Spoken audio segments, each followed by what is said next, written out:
Millet Marvels, changing the way world eats by Tenali Double Horse. సనాతన ధర్మం అంటే ఏంటి? సనాతనము అంటే సదా అస్తి, అంటే ఎల్లప్పుడూ ఉండేది. స్త్రీ ధర్మం ఏంటి? పురుష ధర్మం ఏంటి? ఎలా ఉండాలి? స్త్రీ పురుష ధర్మాలు అంటే ఏముండదు. జీవుడికి జెండర్ లేదు, జీవుడు జీవుడే. మనసుని ఎలా శుద్ధి చేసుకోవాలంటారు రజనీకాంత్ గారు? జ్ఞానాన్ని సంపాదించడం. ఎటువంటి జ్ఞానం? ఎలాంటి జ్ఞానం? జీవుల యొక్క జ్ఞానం, ఈ జగత్ యొక్క జ్ఞానం. అంటే ఏ పుస్తకాలు చదవాలి? మన పురాణ ఇతిహాస గ్రంథాలు, మన ఇవన్నీ అవే నేర్పుతాయి. అంటే మనం ధర్మంగా ఉంటే ధర్మమే మనల్ని కాపాడుతుంది, రక్షిస్తుంది అని అంటారు కదా. తప్పకుండా కాపాడుతుందమ్మా. కాపాడకుండా ఎలా ఉంటుంది? మన ధర్మంలో ఇది చేస్తేనే రైట్, ఇది చేస్తేనే తప్పు అనేమన్నా ఉందా? How do we assess what is right and what is wrong? మన పూర్వీకులు ఏమందించారు అర్థం చేసుకుంటే మనకు ఏది తప్పో ఏది ఒప్పో మనకు అర్థమైపోతుంది. అంతా మనకి తెలుసు అనుకుంటాం, కానీ ఆ లోతు ఎంత ఎక్కువ ఉంటుందంటే వెళ్ళే కొద్దీ, తెలుసుకునే కొద్దీ ఇంకా తెలుసుకోవాల్సింది చాలా ఉంది అని అర్థమవుతుంటుంది. కానీ ఆశ్చర్యం ఏంటంటే గోరంత తెలుసుకున్న మనకి కొండంత జీవితం ఇంతేనా అనిపిస్తూ ఉంటుంది. బట్ యాజ్ ఐ టోల్డ్, సనాతన ధర్మం గురించి తెలుసుకోవాల్సింది చాలా ఉంది. సనాతన ధర్మాన్ని అర్థం చేసుకొని మన దైనందిక జీవితంలో గనక దాన్ని అప్లై చేసుకోవడం స్టార్ట్ చేస్తే జీవితం జీవించడం ఇంకా మెరుగుపడుతుంది అన్నది మాత్రం అక్షర సత్యం. ఈ నేపథ్యంలో అసలు సనాతన ధర్మం అంటే ఏంటి? సనాతన ధర్మంలో పాటించవలసిన నియమాలేంటి? అసలు ఏం చెప్తోంది? మానవాళికి సనాతన ధర్మం అనే ఒక గైడెన్స్ ఏ రకంగా హెల్ప్ అవుతుంది? ఈ అంశాలకు సంబంధించి ఒక సిరీస్ లాగా చేద్దాం అనుకుంటున్న ఈ నేపథ్యంతో ఇదే అంశానికి సంబంధించి మనతో మాట్లాడడానికి, వివరంగా అర్థాన్ని ఎక్స్ప్లెయిన్ చేయడానికి ప్రముఖ ఆధ్యాత్మికవేత్త రజనీకాంత్ గారు ఉన్నారు. ఆయనతో మాట్లాడతాం. సార్ నమస్తే. నమస్కారం. ఎలా ఉన్నారు? చాలా బాగున్నారు. మీరు? చక్కగా ఉన్నాను sir. Thank you so much. Nice, excellent. Rajinikanth గారు, టు స్టార్ట్ విత్, అందరూ అంటున్నారు ఈ మధ్య సనాతన ధర్మం, సనాతన ధర్మం అని. అవునండి. అసలు సనాతన ధర్మం అంటే ఏంటి? ఒక లేమ్యాన్కి కూడా అర్థమయ్యే ఒక ఈజీ లాంగ్వేజ్లో మీరు చెప్తే చాలా ఇన్పుట్స్ తెలుసుకోవాలనుకుంటున్నాం. ఇది మన ఆడియన్స్కి యూజ్ అవ్వాలి. ఇది ఒక పోల్ స్టార్ లాగా మనల్ని లైఫ్లో గైడ్ చేయాలి అనే ఒక ఇంటెన్షన్తోనే ఈ సిరీస్ని స్టార్ట్ చేయడం జరుగుతుంది. టు స్టార్ట్ విత్, అసలు సనాతన ధర్మం అంటే ఏంటి? సనాతనము అంటే సదా అస్తి, అంటే ఎల్లప్పుడూ ఉండేది. ఈ రోజు ఉంది రేపు లేదు అనేది కాదు, అనాదిగా వస్తున్నది. అనాదిగా ఏమొస్తుంది అనేది మనకు ఈ సనాతన ధర్మం నేర్పిస్తుంది. ఈ సనాతన ధర్మం అనేది మనిషి కోసరం కాదు. ఈ సనాతన ధర్మం అనేది అన్ని వస్తువులు పాటిస్తున్నాయి. మన చుట్టూ ఉన్న ప్రకృతి ఒక ధర్మాన్ని అనుసరిస్తూ అది నిలబడి ఉంది. ఆ ధర్మాలను గుర్తించడం జీవుడి యొక్క కర్తవ్యం. అందులో ఒక జీవుడు ఉన్నాడు అని మనం గుర్తించగలగాలి. ఈ జీవుడు అనే తత్వాన్ని మనకు బోధించేది సనాతన ధర్మం. జీవుడిని గుర్తిస్తే కారణం అర్థమవుతుంది. కారణం అర్థమవుతే ఫలం కూడా అర్థమవుతుంది. అది సనాతనం, సింపుల్గా. అంటే ఇప్పుడు ఇతరులని మనం గుర్తించట్లేదా? స్వార్థం పెరిగిందంటారా? ఏంటి? ఇంకాస్త ఎక్స్ప్లెయిన్ చేయండి క్లియర్గా. స్వార్థంగా ఖచ్చితంగా పెరిగింది. ఇతరులను కూడా మనం గుర్తించడం లేదు. మనం గుర్తిస్తున్నది ఏంటి అంటే మన శరీరాన్ని. ఈ శరీరాన్ని నడిపే తత్వాన్ని మనం గుర్తించడం లేదు. ఒకరోజు ఎప్పుడో ఈ శరీరం పడిపోతుంది. పడిపోయినప్పుడు ఏదో మన శరీరం నుంచి వెళ్ళిపోతేనే కదా ఈ శరీరం పడిపోయేది. ఏమిటి ఆ వెళ్ళిపోయినది? ఆ వెళ్ళిపోయిన దానిని ఎలా గుర్తించాలి? ఏ పనులు చేస్తున్నాయి? ఎందుకు చేస్తుంది? వీటన్నిటినీ సనాతనం చెప్తుంది మనకు. ఆ చేసే పని ఏదో అదే జీవుడు. ఆ జీవుడు చేస్తున్న పనులు మనం శరీరం ద్వారా నిర్వహిస్తున్నాం. అంటే ప్రతి మనిషి చేయవలసిన కార్యక్రమాలే ఈ సనాతన ధర్మం అంటారా? ప్రతి మనిషి చేయవలసిన కార్యక్రమాలే. అంటే మనకు ఒక క్రమం ఉండాలి జీవితంలో. క్రమశిక్షణ లేకుండా మనం ఒక దినాన్ని ప్రారంభిస్తే మనకు అది మంచి జరుగుతుందో చెడు జరుగుతుందో తెలియదు. అదే మనకు ఒక క్రమశిక్షణతో చేస్తే ఖచ్చితంగా మంచి ఫలితాలనే అనుభవిస్తావు అని మనకు సనాతనం సూచిస్తుంది, నేర్పిస్తుంది, చెప్తుంది, బల్లగుద్ది చెప్తుంది. ఇది సత్యం, నిర్భయంగా చెయ్యి అని చెప్తుంది అనమాట. సందేహాత్మకంగా వాళ్ళు ఏది చెప్పరు. ఇది జరుగుతుంది అని తెలిసే మాట్లాడతారు. అది జరిగేది ఈ రోజా రేపా అనేది అది మన కర్మ ఫలితాల మీద ఆధారపడి ఉంటుంది. కానీ ఈ పద్ధతిని అనుసరిస్తే ఖచ్చితంగా మంచి జరుగుతుందని సనాతనం చాలా అద్భుతంగా చూపిస్తుంది మనకు. Okay, got it. సో ఇందులో భాగంగా స్త్రీ ధర్మం ఏంటి, పురుష ధర్మం ఏంటి, ఎలా ఉండాలి? స్త్రీ పురుష ధర్మాలంటూ ఏముండదు. జీవుడికి జెండర్ లేదు. జీవుడు జీవుడే. ఒక శరీరాన్ని ధరిస్తే అప్పుడు స్త్రీ కానీ పురుషుడు కానీ అవుతాడు. అంతవరకు స్త్రీ పురుషులకు ఏం భేదం ఉండదు అనమాట. సో జీవుని గుర్తించే పని ఏదైతే చేస్తున్నప్పుడు అది ఆవిడ స్త్రీయా లేకపోతే పురుషుడా అనే ప్రశ్నే ఉండదన్నమాట. అందరూ జీవులు అనుభవిస్తున్నది ఒకటే. స్త్రీ కానీ పురుషుడు కానీ వాళ్ళ పనులు కొంచెం తేడాగా ఉంటాయి. అంతేకాని స్త్రీ పురుషుల మధ్య భేదం అంటూ అంటే మనిషి ఆచరించాల్సినటువంటి ధర్మం ఏంటి? మనిషి ఆచరించవలసినది ఏమిటి అంటే, మనసున్నవాడు మనిషి. ఈ మనసును గుర్తించగలిగే ఏకైక ప్రాణి మనిషి. తక్కిన జీవులు గుర్తించలేవు. అవి కూడా తింటున్నాయి, కంటున్నాయి, పడుకుంటున్నాయి, ఇవన్నీ చేస్తున్నాయి కదా. వాటికి మనకు పెద్ద తేడా ఏముండదు. వాటిల్లో కూడా మనసు ఉంది, కానీ ఆ మనసును గుర్తించలేవు అవి. మనం మనసును గుర్తించగలం. మనం మాట్లాడుతుంటాం కదా, నా మనసు ఏం బాగలేదు అంటాం. ఎందుకు? ఏంటి మనసు? ఈ మనసును గుర్తించగలిగేవాడు మనిషి. కాబట్టి ఆ మనసును శుద్ధి చేసుకోగలిగే యోగ్యత కలవాడు కూడా మనిషే. ఎలా అయితే మనం స్నానం చేస్తూ ఈ శరీరాన్ని శుద్ధి చేసుకుంటామో, మనసును కూడా శుద్ధి చేసే అవసరం మనకుంది. ఆ మనసును శుభ్రం చేయడం ఎలా అంటే, జ్ఞానాన్ని పొందడం వలన, జ్ఞానాన్ని పెంచుకోవడం వలన. ప్రతిరోజు మనం ఒక ఆచరణ కలిగి ఉంటే కొంతకాలం తర్వాత, 1 సంవత్సరమో 2 సంవత్సరాలు, అది రకరకాల జీవులను బట్టి, రకరకాల మనుషుల అవస్థలను బట్టి అది ఆ సమయం పెరగడమో తగ్గడమో జరుగుతుందన్నమాట. మనసును శుద్ధి చేసుకుంటూ పోతే మనం మనసు మీద ఒక అధికరణాన్ని సంపాదించగలం. అంటే మనసు మన మాట వింటుంది. ఇప్పుడు మనం మనసు మాట వింటున్నాం. మనసుని మనం నియంత్రించగలిగితే జీవితంలో ఎటువంటి ఇబ్బందులు ఉండవు. ఇంత అద్భుతమైన శక్తి కలది మనసు. ఈ మనసును అర్థం చేసుకోవడం చాలా ముఖ్యం. కేవలం పదంగా వాడడం కాదు. అంటే మనసు అంటే ఏమిటి, ఎలా ఏర్పడింది, ఎందుకు నియంత్రిస్తుంది, వీటన్నిటిని తెలుసుకోవడం సనాతనం చూపిస్తుంది. అంటే ఎలా నియంత్రించుకోవచ్చు అంటారు? కొన్నిసార్లు మనసు మన మాట వినదు, మనసు కోతి వంటిది, ఇట్లాంటివన్నీ వింటూ ఉంటాం కదా. అవును, ఎందుకంటే మనకు మనసు అర్థం కానప్పుడు ఇటువంటి మాటలు వచ్చేస్తుంటాయి అన్నమాట. మనసు అర్థమవుతే అంటే మనల్ని నియంత్రించేది మనసు, రైట్? మన కర్మ ఫలితాలన్నీ మనసులో దాగి ఉన్నాయి. ఆ మనస్సుని శుభ్రం చేసుకుంటూ ఉంటే ఆ కర్మ ఫలితాల వల్ల ఏర్పడ్డ మలినం ఏదో ఉందో అది తొలగిపోతూ ఉంటుంది. ఎంతెంత మలినం తొలగుతుందో అంతంత అద్భుతమైన ఫలితాలను మనం పొందగలం.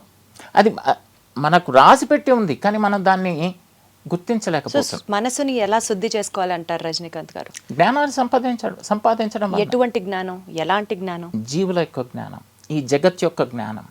ఎందుకు ఏర్పడింది అంటే ఏ పుస్తకాలు చదవాలి? మన పురాణ ఇతిహాస గ్రంథాలు, మన పూర్వీకులు అందించిన వ్యాఖ్యానాలు, వీటి మీద ఇవన్నీ అవే నేర్పుతాయి. జీవుడు గురించే నేర్పుతాయి. జీవుడు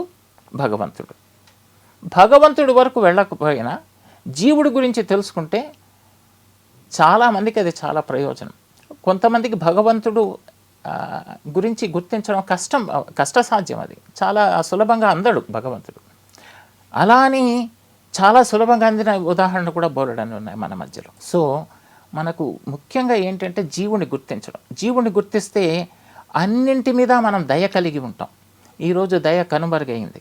మనకు ఎవరిని చూసినా వాళ్ళను చాలా తేలిగ్గా చూసుకుంటూ వెళ్ళిపోతుంటాం. మన చుట్టూ ఉన్న ప్రజలు అనుభవిస్తున్న కష్టాలను కూడా మన హృదయాలను తాకవు. అంటే మన హృదయం ఏమైపోయింది? రాయి అయిపోయింది. రాయి అయిపోయిన హృదయం ఎటువంటి దయ చూపించగలదు? మన హృదయం కరగాలి. మన చుట్టూ ప్రజలు అవస్థపడుతూ ఉంటే మనకు బాధ కలగాలి. మన చుట్టూ ఉన్న జంతుజాతులు అవి బాధపడుతుంటే వాటి మీద కూడా మనకు దయ కలగాలి. మనం దయ చూపించకపోతే ప్రకృతి మన మీద ఎందుకు దయ చూపిస్తుంది కదా? అంటే మనం ధర్మంగా ఉంటే ధర్మమే మనల్ని కాపాడుతుంది, రక్షిస్తుంది అని అంటారు కదా. అలా చెప్తున్నారు కదా మీరు. తప్పకుండా కాపాడుతుందమ్మా. కాపాడకుండా ఎలా ఉంటుంది?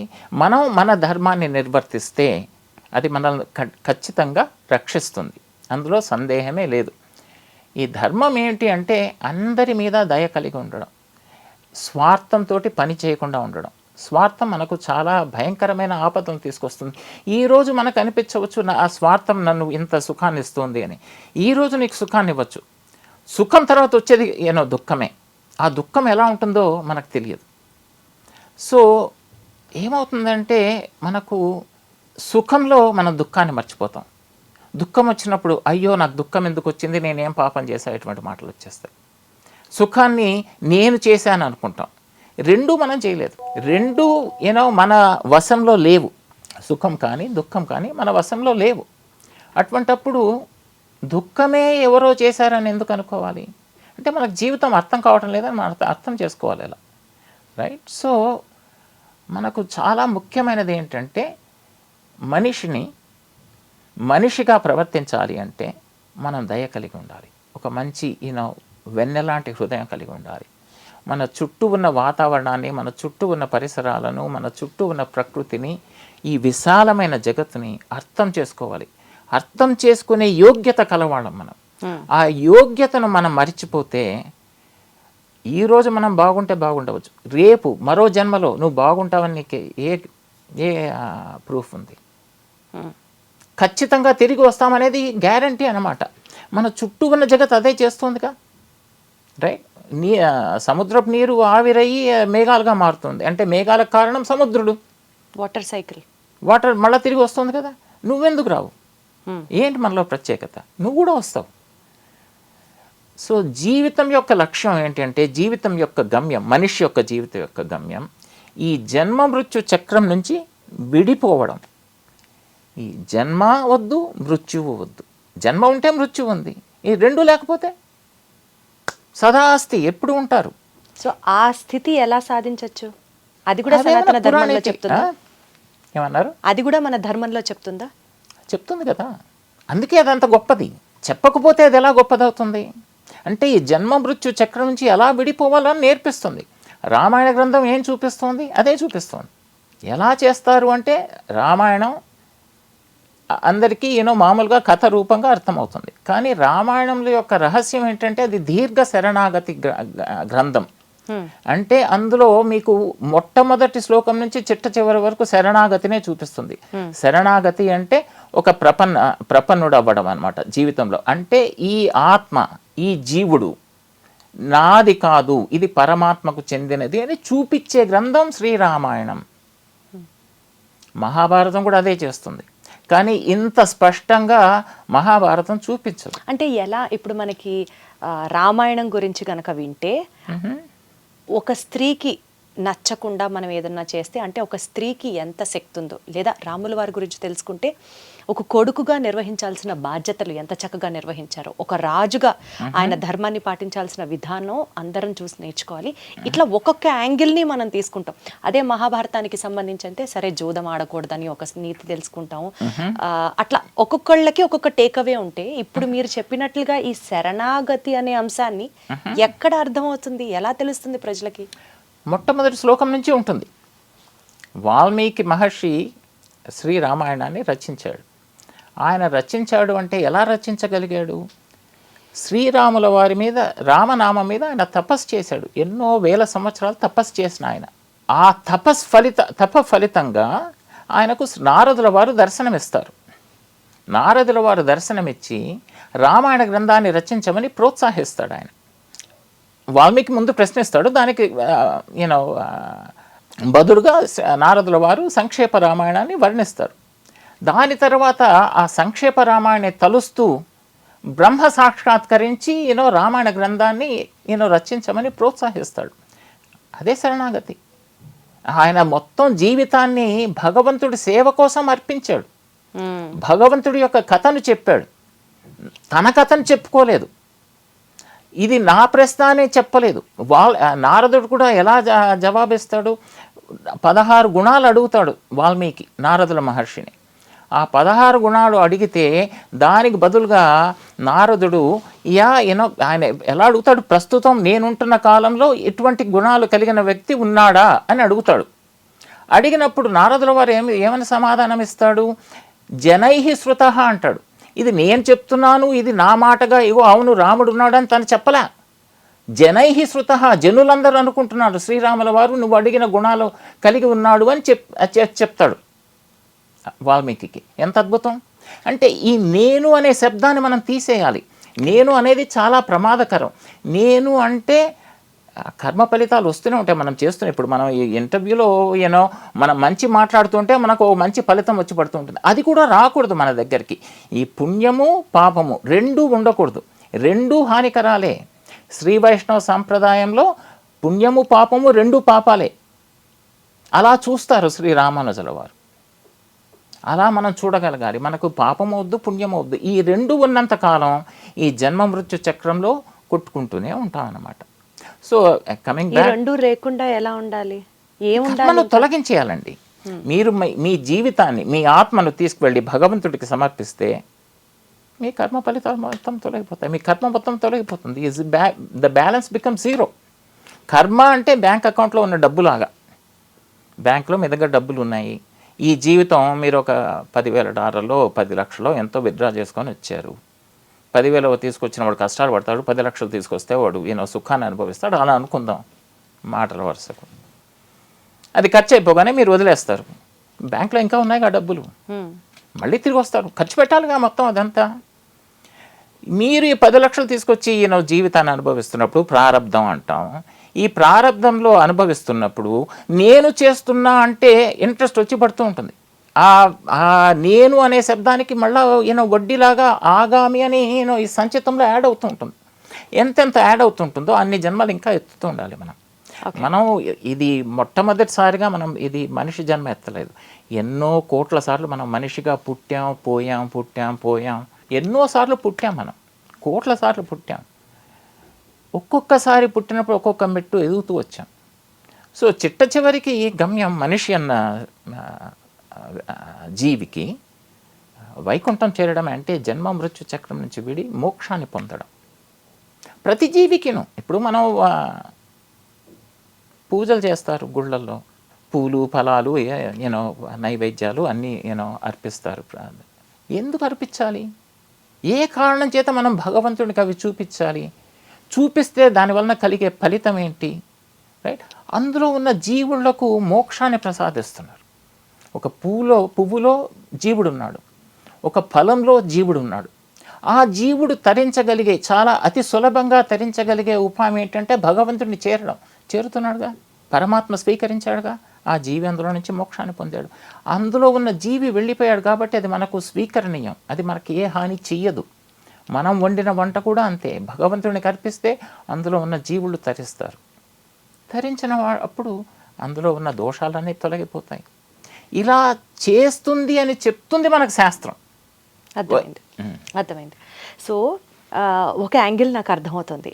అసలు పాపం పుణ్యం అనేది మన దరిదాకా చేరకపోతే మోక్షం వస్తుంది అంటే అదే ultimate peace of the humankind అని చెప్తున్నారు మీరు. ఈ నేపథ్యంలో చాలా సమస్యలు వస్తాయి. మనం పుట్టినప్పటి నుంచి లాస్ట్ మినిట్ వరకు, చావు వరకు, పుట్టుక నుంచి చావు వరకు ఎన్నో సమస్యల్ని మనం చూస్తూ ఉంటాం. సో మన ధర్మంలో ఈ సమస్యల్ని అధిగమించడం ఎలా, వీటిని ధైర్యంగా ఎదుర్కోవడం ఎలా అని కూడా నేర్పిస్తుందా మనకి? ఖచ్చితంగా. అవి నేర్పించకపోతే మనకు శాస్త్రం ఎందుకు? ఎలా నేర్పిస్తుంది? రామాయణ పురాణ ఇతిహాసాలు అవి చూపిస్తాయి మనకు, జీవితాన్ని చూపిస్తాయి మనకు. జీవితంలో ఫలానా వాడు ఇలా చేశాడు, అందువలన ఇటువంటి పరిస్థితిని అనుభవించాడు అని మనకు చూపిస్తుంది అనమాట. అది చూపించడం ద్వారా మనం నేర్చుకోవాలి. ఇప్పుడు మనకు వస్తువే కాదండి, మన గుణాలు కూడా చాలా ప్రధానం. మనలో దౌర్జన్యం ఉందనుకోండి, ఆ దౌర్జన్యం ఏదో చెయ్యాలి కదా, అది పాప పనులు చేయిస్తుంది అని చేత. అదే మనలో దయ ఉందనుకోండి, మనతోటి ఒక మంచి పనిని చేయిస్తుంది కదా. సో మనకు గుణాలు చాలా ప్రధానం. ఈ గుణాలే మన చేత పని చేయిస్తున్నాయి. మనకు వస్తువు కాదు ముఖ్యం, గుణం ముఖ్యం. ఎందుకంటే మనం అనుభవించేదంతా గుణం వల్లనే కదా. సో మన గ్రంథాలన్నీ చూపిస్తాయి వీటన్నింటినీ, ఎందులో దేన్ని వదిలేయదు మనకు. రజనీకాంత్ గారు, రామాయణం మహాభారతం అనేవి జరిగాయా నిజంగా మనకి? వ్యాస మహర్షి కూడా భారతం రాసినప్పుడు అదే చెప్తారు. ఇవి జరిగాయి, జరగలేదు అని మనకు ఎలా అంటాం? మనం ముందుగా మనం అర్థం చేసుకోవాల్సింది ఏంటంటే, మనకు శబ్దం అనేది ఒక అద్భుతమైన పరికరం. ఈ శబ్దాన్ని మనం ఎలా వాడాలి అని గుర్తిస్తే మనకు జీవితంలో అన్ని సమస్యలు తొలగిపోతాయి. సో అంత శబ్ద శక్తిని వాల్మీకి కానీ వ్యాస మహర్షి కానీ అందులో క్రోడీకరించి మనకి అందించారనమాట. ద్వారా మనం అన్నిటినీ అర్థం చేసుకోగలం. మనకు ఇప్పుడు ఏమైపోయిందంటే మనకు శబ్దం కూడా లోపించింది, శక్తి లోపించింది. మనం శబ్దాలను చాలా చులకనగా మాట్లాడతాం అన్నమాట. ఇప్పుడు ఇటర్నల్ అన్నారనుకోండి, మనకేమవుతుందంటే మన మైండ్లో మన మనసు అంటే వెంటనే అది it gets converted in to mind, especially for the urban educated population, right? When it converts into mind, mind is in English language has only, there is not many meanings for that. It gets converted to brain. So we relate everything with brain. అంటే మనం చేస్తున్నాము, ఈ brain is acting, right అని మనకు అర్థమైపోతాం, అలాగ అర్థమవుతుంది. కానీ మనసు అనే శబ్దానికి సంస్కృతంలో అర్థం అది కాదు. మనసు అనేది ఒక నియంత్రించేది. అది it holds all your karma ఫలితాలు in it. When we leave ఈ బాడీని శరీరాన్ని వదిలేశాక ఈ మనసు కూడా ఆత్మతోటి వెళ్తుంది. మనసే కాదండి, పంచ జ్ఞానేంద్రియాలు, పంచ కర్మేంద్రియాలు, పంచభూతాలు, పంచ తన్మాత్రలు, ఇలా ఒక 24 వస్తువులు ఆత్మతోటి కూడి ఉంటాయి. ఇంకొక ఆ శరీరాన్ని ధరించేటప్పుడు ఇవన్నీ కావాలి కదా. ఇవన్నీ లేకుండా అంటే సూక్ష్మ రూపంలో మనకి శరీరం ఏర్పడదు, మనం ఈ శరీరం పని చేయదు. సూక్ష్మ రూపేణ మన జీవితం అనాదిగా వస్తున్నది. ఇదేదో కొత్తగా వింతగా ఏర్పడినది కాదు, యాక్సిడెంటల్ సృష్టి కాదు. యాక్సిడెంటల్ అని వాళ్ళు ఎవరో చెప్తుంటారు, తెలియని వాళ్ళు, విషయాలను అర్థం చేసుకొని వాళ్ళు చెప్తుంటారు. ఆ సూత్రాలు కూడా అవి ప్రతి 6 నెలలకు ప్రతి సంవత్సరానికి దాంట్లో మార్పులు చేర్పులు జరుగుతుంటాయి. హ్యూమన్ హ్యాస్ కమ్ ఫ్రమ్ నియాండర్థాల్స్ అంటాడు, మళ్ళీ ఇంకోటి ఏదో డిస్కవరీ అవుతుంది, ఇంకొక ఏదో అది కాదు ఇది అంటాడు. ఇలా మార్పులు జరిగే దాంతో మనం జీవితాన్ని నిర్మించుకోలేము. ఎల్లప్పుడూ మార్పు జరగకుండా ఉండే దాని మీదనే మనం ఆధారపడాలి. సో రామాయణ కానీ మహాభారతం కానీ కల్పితాలు కావు, వాస్తవంగా జరిగినవి. సార్, మన ధర్మంలో ఏది కరెక్ట్ ఏది తప్పు? ధర్మం అంతా కరెక్టే, ధర్మం ఎప్పుడు తప్పు చూపించదండి. అంటే అది కాదు, నా డౌట్ ఏంటంటే మన ధర్మంలో ఇది చేస్తే రైట్, ఇది చేస్తే రాంగ్ అని ఏం చెప్పింది అంటున్నా. చాలామందికి మీ రైట్ నా రాంగ్ అవ్వచ్చు, నా రైట్ మీకు తప్పు అవ్వచ్చు. బట్ మన ధర్మంలో ఇది చేస్తేనే రైట్, ఇది చేస్తేనే తప్పు అనేమన్నా ఉందా? How do we assess what is right and what is wrong? We don't assess అండి, మనం పూర్వీకులను అనుసరించాలి. మనం ఏమంటారు, మన నిర్ణయంతో మనం ఇది రైటు ఇది తప్పు ఇలా మనం మాట్లాడుకోలేము. మనకంత జ్ఞానశక్తి లేదండి. సో మన పూర్వీకులు ఏమందించారు, ఇది ఎలా ఎందుకు చేయమంటున్నారు, ఇది వద్దు అని ఎందుకు అంటున్నారు అని మనం అర్థం చేసుకోవాలి. అర్థం చేసుకుంటే మనకు ఏది తప్పో ఏది ఒప్పో మనకు అర్థమైపోతుంది. ఏది వద్దంటారు? అహంకారం వద్దంటారు. ఎందుకంటే మనకు కలిగే ఆపదలంతా అహంకారం వల్లనే. అహంకారం వలన కలిగే ఫలితాలేవో మనకు మహాభారతంలో దుర్యోధనుడి ద్వారా అర్థం చేసుకోగలం. అహంకారంతో రావణాసుడు లాంటి వాళ్ళు ఎలా ఫలితాలను అనుభవించారో అర్థం చేసుకోగలరు. దయ కలిగి ఉన్నవాడు శ్రీరాముల వారు చూపిస్తూ మనకు దయ ఎందుకు ఉండాలి అని చూపిస్తారు. సో జీవితంలో తప్పు ఒప్పు అనేది మన నిర్ణయాలతోటి కాదండి, మన పూర్వీకులు అందించిన జీవన విధానాన్ని పాటిస్తూ ఉంటే మనం ఎప్పుడూ తప్పులు చేయం. తప్పు చేస్తాననే భయం ఉండకూడదు. భయం మనిషి జీవితాన్ని కృషింపజేస్తుంది, కుంచితం చేస్తుంది. అలా కాకూడదు. మన జీవితం యొక్క వైశాల్యం పెరగాలి. ఎంతెంత మన వైశాల్యం పెరుగుతుందో జ్ఞానం ద్వారా అంతంత మంచిని మనం అనుభవిస్తాం. ఆ మంచిని నలుగురితోటి పంచుకుంటాం. ఎంత మనం పంచుకుంటామో అంత మన జీవితం అభివృద్ధి చెందుతూ పోతుంది. ఎంతకు మించి మనకి ఇంకేం కావాలి జీవితంలో? అంత అద్భుతమైన ఫలితాలను ఇచ్చేది ఇటువంటి చిన్న చిన్న గుణాలు. వాటిని మన కైవల్యం చేసుకోవడం చాలా సులభం, విషయాలను అర్థం చేసుకుంటే. విషయాలను అర్థం చేసుకోలేకపోతే అన్నీ కష్టాలే, మనకు అన్నీ ఒక ప్రాబ్లంగా కనిపిస్తాయి. ఇలా వాడు అలా చేశాడు, వీడు ఇలా చేశాడు, వాడు అలా చేశాడు, వీడు ఎలా చేశాడు వలన మనకేంటి కలిగేది? వాడి జీవితం ఎంత? రైట్, అందరూ అణువులే, రైట్. కాలగర్భంలో వాళ్ళు ఒక చిన్న మాలిక్యూల్ కూడా కారు. అటువంటి వాళ్ళని మనం ఎందుకు అనుసరించాలి? అదే మన పూర్వీకులు చాలా గొప్పవాళ్ళు, చాలా వైభవం కలిగిన వాళ్ళు. శ్రీరామానుజులు కానీ, శంకరులు కానీ, మధ్వులు కానీ, అలా బోలెడంతమంది ఉన్నారు. అన్నమాచార్య, త్యాగరాజులు, వీళ్ళందరూ అద్భుతంగా ఆ జీవితాన్ని ప్రజల ముందు ఉంచారు. వాళ్ళు తప్పించారు ఉత్తర తరాల కోసం. మనం ఈరోజు అలా తప్పించడం లేదు. మన పిల్లల కోసం కూడా మనం తప్పించడం లేదు. మనకెందుకు అంటే మన జీవితం, నా జీవితం ఇది చాలా ముఖ్యమైపోయింది. The individuality has grown. Individuality is not very good for us. ఎందుకంటే మనిషి అనేవాడు సమాజంలో ఉండేవాడు. సమాజం బాగుంటేనే మనిషి బాగుంటాడు. సమాజం చెడిపోతే మనిషి కూడా చెడిపోతాడు. ఒక పళ్ళ బుట్టలో ఒక పండు పాడైనా మిగతా పళ్ళనంతా పాడలేపొస్తుంది కదా. ఇది అంతే. సమాజం చాలా ముఖ్యం. సమాజాన్ని అభివృద్ధి చేసే అతని ధర్మం. ఈ ధర్మానికి సంబంధించి ఇంకా అంటే నాకు అర్థమవుతుంది, ఎంత మనం మాట్లాడుకుంటున్నా ఇంకా మాట్లాడుకోవాల్సింది, వినాల్సింది, తెలుసుకోవాల్సింది చాలా ఉంటుంది.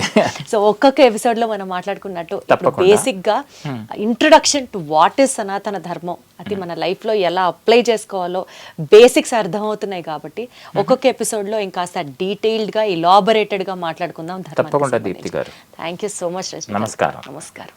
And for more videos, Please subscribe to iDream. Please subscribe to iDream. Please subscribe iDream. And please subscribe to iDream. For more videos, subscribe to iDream. please like, share and subscribe to the channel. Congratulations, iDream. Subscribe to iDream. Subscribe to iDream. So subscribe to iDream Media. iDream ki iDream team andarki huge congratulations. Please subscribe iDream Media. Please subscribe to iDream. Subscribe iDream. Please subscribe to iDream. iDream అంటే నా కళల channel subscribe చేసుకున్న నోరు తిరుగుతలేదు, మీరైతే గంట గుర్తు కొట్టండి. For more such videos, please subscribe to iDream. Subscribe to iDream. Please subscribe to iDream. Please subscribe iDream Media. Please do subscribe to iDream. Please subscribe to iDream Media. For best entertainment and information, please subscribe iDream. And don't forget to subscribe to iDream.